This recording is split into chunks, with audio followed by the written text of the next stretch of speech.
This is Pet Life Radio. Let's talk pets.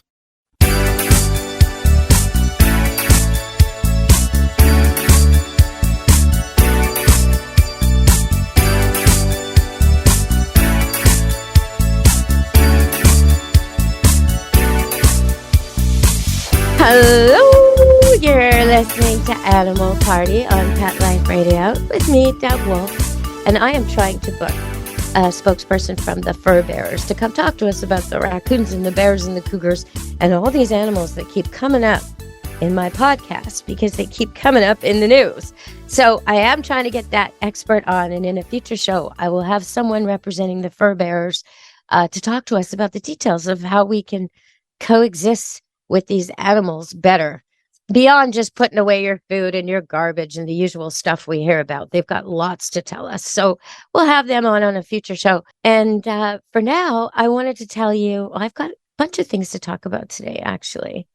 I want to direct you to my YouTube channel because I've been posting some interesting things out there. And one of the things I posted was the humane, gentle as we could, capture of a raccoon and the relocation of that raccoon. And you get some close-ups of the raccoon's tummy and her nipples and her underbelly. And also most of the footage, she's sitting up and you see her whole body from the top and her face and her head. But you also get to hear her growl, which is very interesting. Anyway, I'd love it if you check that out and saw how you can relocate a pesky raccoon who's killing your chickens without shooting it. You can do that. And we did that. 2 women, Tanisha and I, we did that with the help of her husband, Brad, loading it into the truck. So all that's on YouTube. And of course, we put it to music because I love that song, Rocky Raccoon. Couldn't resist, right? Rocky Raccoon, he came to the coop, hoping to find chicken diner. See, I rewrote the words. So if you want to hear that and see that, check out the YouTube channel. I've also got on there some pretty amazing footage of Penny. And Penny's a chocolate lab. Older gal, and she came to stay here, as she has done for years, came to stay here at Camp Good Dog. And one of the staff, Tanisha, said, something's not right. She doesn't look right. I said, what do you mean? She's old. She walks with a limp. She doesn't walk perfectly. No. Something's really not right with this dog. So I came down. We looked at her. No, this is not right.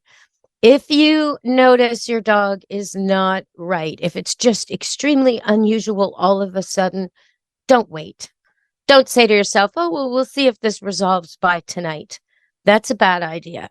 So in Penny's case, this is a bit of a public service announcement here, and so is the video if you look at it on YouTube. In Penny's case, we didn't like the way she was stumbling around. We didn't like the way she looked so confused when that's not normal for her. Yes, she's old. Yeah, she limps, but she does pretty good. And why is she looking so confused? And why is she tripping and falling? And how come it seems like she can't see? So, all right, into the car, into the vet, first appointment, tickety-boo, right there. And she's having a stroke, really. So stay tuned. I'll come back from the break and tell you more about Penny on Animal Party, Pet Life Radio. Take a bite out of your competition. Advertise your business with an ad in Pet Life Radio podcasts and radio shows. There is no other pet-related media that is as large and reaches more pet parents and pet lovers than Pet Life Radio. With over 7 million monthly listeners, Pet Life Radio podcasts are available on all major podcast platforms. And our live radio stream goes out to over 250 million subscribers on iHeartRadio, Odyssey, TuneIn, and other streaming apps. For more information on how you can advertise on the #1 pet podcast and radio network, visit PetLifeRadio.com/advertise today. Let's Talk Pets on PetLifeRadio.com.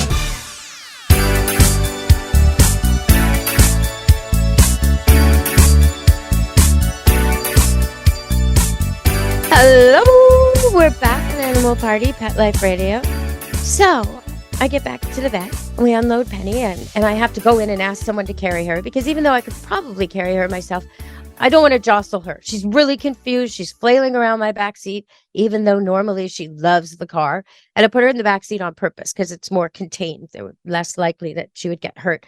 Backed up the seat so she'd have almost no room and just be very cozy, blankets and such. Anyway, so I go in and I get the burly vet tech guy to come out and carry her out with me. And we do that, and we take her in, and the vet sees her, and he says, well, it could be a couple of things, but it looks like a stroke. We're going to do some blood work, some tests. We're going to give her some blood thinner drugs. We're going to do everything we can for her. So she stayed at the vet all day. She went home that night, and she received the drugs she needed to mitigate the effects of the stroke. But when I picked her up that night, and bear in mind, her owners are away. They're in England, and the dog is staying with me because I run a kennel for people who go on holiday.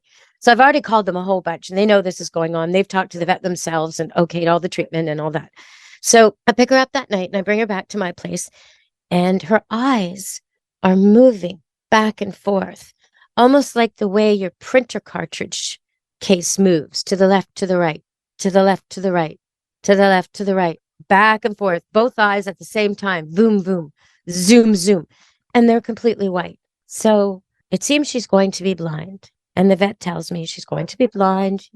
I've tried to tell the people, long distance in the UK about how to deal with a special needs dog, he says, and he explains to me, and I know how to deal with this. Well, and I talk to them a little bit and tell them there's lots of things we can do to help her. We'll put a bell on her. We'll put keys in your pocket. You'll be able to hear each other. There's so many things we could do. We won't move the furniture. She'll get around so well, you'll hardly notice.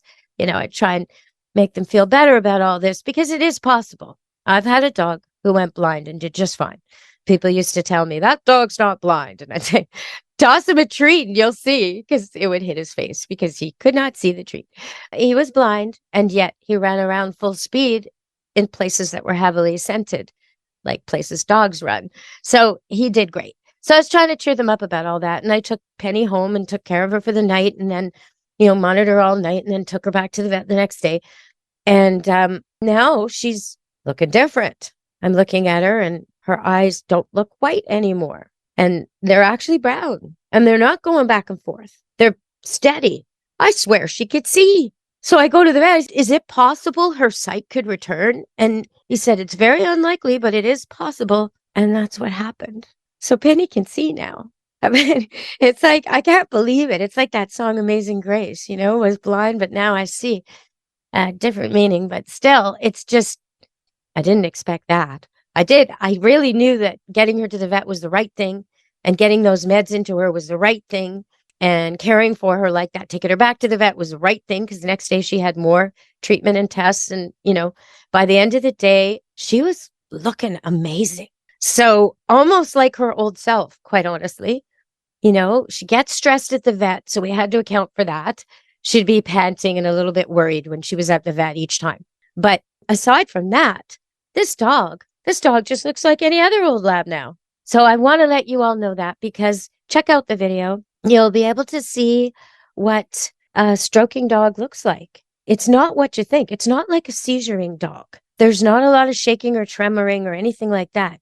It's a disoriented sort of a thing. And in Penny's case, she was weak on her right side. So she was stroking on her right side. So she was sort of stumbling on that side occasionally. She would walk a few steps, turn around, walk a few steps, look confused, stumble, walk a few more, look confused, almost like a very drunk person.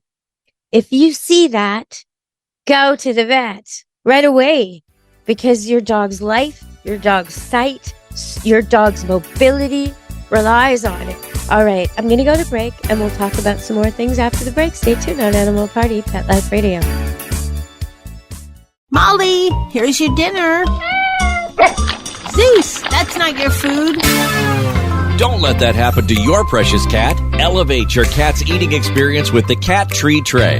The Cat Tree Tray keeps your cat's food off the floor and conveniently located on the cat tree. It's the perfect way to eat. It's a beautiful wrought iron tray that easily attaches to your cat tree and keeps dogs and other critters out of your cat's dish. A must for multi-pet households. There's a 6-inch tray for large bowls and a 4-inch tray for smaller bowls. Purchase your Cat Tree Tray today. Go right now to cattreetray.com. That's cattreetray.com. cattreetray.com. Let's talk pets. Let's talk pets On Pet Life Radio. Pet Life Radio. PetLifeRadio.com.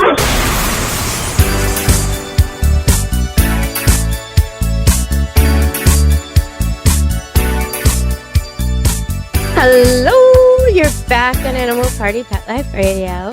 And if you're going to my Deb Wolf Pet Expert YouTube site to see Penny and maybe to see some of the other things I've been filming lately, lot of puppies, golden doodle puppies, 8 of them. The first one is probably going to be spoken for. Well, some of them are spoken for, but the first one's going to be, we're having a showing, our first showing tonight. Someone's going to meet them, and next week they get their vaccines and they're okay from the vet, and then they start going. And they're all little reddish butterscotch colored golden doodles with white flashes and speckles and spots, usually one spot on their head, right in their forehead. And 2 or 3 of them have a heart-shaped spot, just like their mother. Their mother's white with a brown spot, and all the pups are kind of brown with a white spot.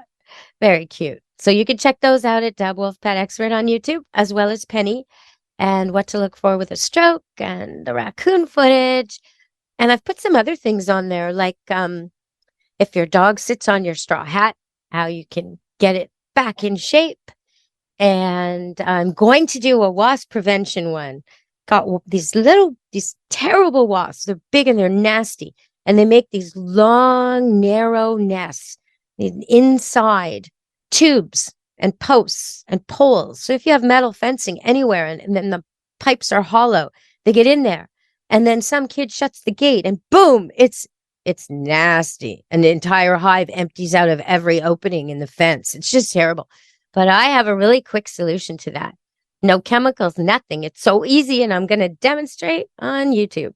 So you can check me out, Deb Wolf Pet Expert on YouTube. And if you've got a suggestion for the show, if you know someone who'd be a great guest because they're a pet expert in some way, or they've got a pet product you think the world should know about, or just some reason you think they should be on my show, let me know. And also, if you've got a question you'd like answered, please, I'd love to get your voice recordings, and you can send them to deb@petliferadio.com. And then we will play them on the air, and I'll answer them on the air, the good ones. So send me good ones. If you're talking about a dog problem or a cat problem, or you're sending me an email about one, I really appreciate it if you give me enough detail. So I don't need to know like the entire animal's history, but it's nice to know what gender, what age, what breed, what size. If it's a mutt or a domestic short-haired cat, how many pounds? What are we dealing with here? And a little bit of the history. If it's a new problem, an old problem, if anything changed in the house recently, those types of things I like to know. If it's an allergy problem and you're sending me a question you want me to ask Dr. Jory, or if it's some kind of medical problem, we need to know what you've already done, what you've already tried, because otherwise he may recommend stuff you've already done. So so please send me your questions, your comments, and your guest suggestions to Deb at Pet Life Radio. All right, so I'm thinking we should talk about a couple of home remedies I've got. If you have a dog with really bad mats, or a cat with really bad, the fur around the neck sometimes, or sometimes it's the armpits, or sometimes it's like the rump, undercarriage kind of groin area where they pee and they poo all in there, the back legs. I'm picturing a cat I did a YouTube video with recently, an older cat, and actually it was well brushed, but very, very furry. And you could see that it would constantly, every couple of weeks, need a really, really good brushing, and every other day, a kind of light brushing in order to maintain this kind of, and this cat was Miss Mew. She's on my YouTube. Anyway, most dogs that have long hair or shaggy hair and don't shed or do shed, grow winter coats, have undercoats, they have these problems. Areas of thick, kind of clumpy, stinky-ish hair. And what's going on there is it gets dirty and it gets greasy and it mats. So the easiest way to get rid of these mats, the easiest way to brush without the pet complaining and hating it, is you just grab cornstarch. That stuff you buy in the grocery store that bakers use? Cornstarch. You put it in gravy or sauce to make it thicker. That stuff. It's white powder. Feels kind of cool on your fingers. It's a weird textured stuff. Very, very light white powder. Very white and very, very nice to touch, actually. So anyway, you take cornstarch and you just grab a handful of it and you rub it in to the area that's all matted. You can rub it behind the ears. You can rub it in the bum area, whatever. wherever it is. Make sure your dog's dry and you're not doing this in the rain because otherwise it'll turn into like a dough. So you don't want the dog wet. You want the dog very, very dry. You do this, you put it all in there, and then you just brush from the ends first. And then you go a little more to the middle of the hair to the end, and then all the way from the root, from the skin, all the way out. And your dog won't even mind, because what happens is the cornstarch absorbs all the oil and the gunk and the dirt and everything that's making that sticky. And then the hair just slides apart beautifully. So there's one great remedy I'm going to leave you with today. And you know what? You just gave me the idea to make a YouTube video demonstrating that. So I'm going to have to find a matted animal somewhere at the kennel or somewhere and give it a lovely cornstarch brushing sometime soon. So, okay, everybody, I've used up my time today. I'm going to be back on the air in no time. I wanted to tell you all these interesting facts about ospreys. I did, because they're just fascinating animals. And I was talking about them on a previous show when we were talking to John and Kathy about their Airbnb, where you can see ospreys and bears and all this stuff. And I never got to all the facts about the ospreys because they're just fascinating. But I think I'm going to have to leave that for next time. That, and I'm going to talk a little bit about the dogs on My Big Fat Fabulous Life, the TV show. Oh, yeah, there's a poodle. Yes, yes, yes, Goosey the poodle. I see you, Goosey. I totally see you. And now we've got Chester, who became Waldo, the rescue. Very nice, ladies and gentlemen. Now I have a reason to watch that show. All right, everybody. So from me and Pet Life Radio, Deb Wolf, and Animal Party, be good to your animals. Let's Talk Pets, every week on demand, only on PetLifeRadio.com.